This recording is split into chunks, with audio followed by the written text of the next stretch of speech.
Sleeptalk is about an ex-girlfriend of mine. My last relationship, actually, almost 4 years ago. But it's basically about how our relationship had its eventual demise, and how we broke up for things that I don't think there was any real way that we could work through our issues and things to prevent us from lasting in the long run. But how for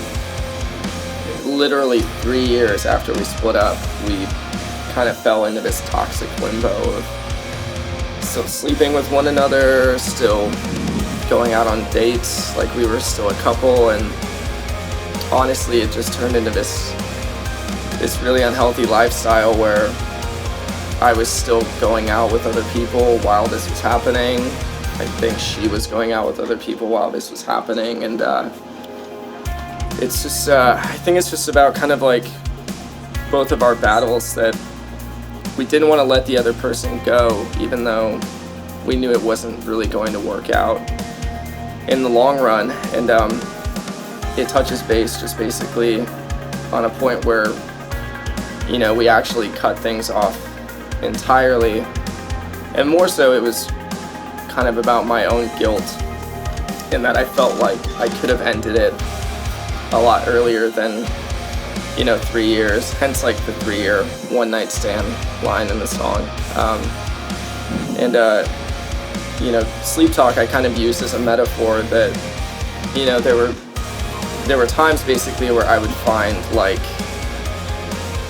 hair ties or like jewelry in my room, and like I wouldn't know if it was hers or if it was somebody else's,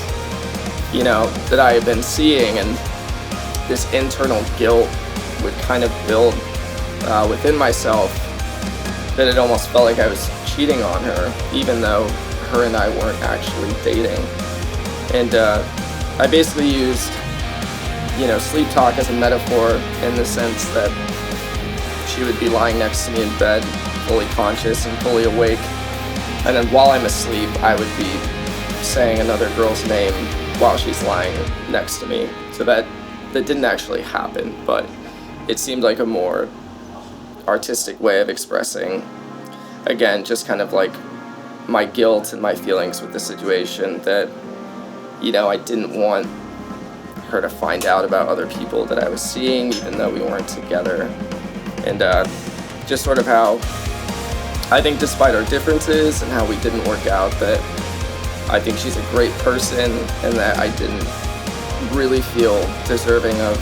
her love or of a relationship that good in general. But it sort of just touched base on the fact that it was for the best that we had to be split up,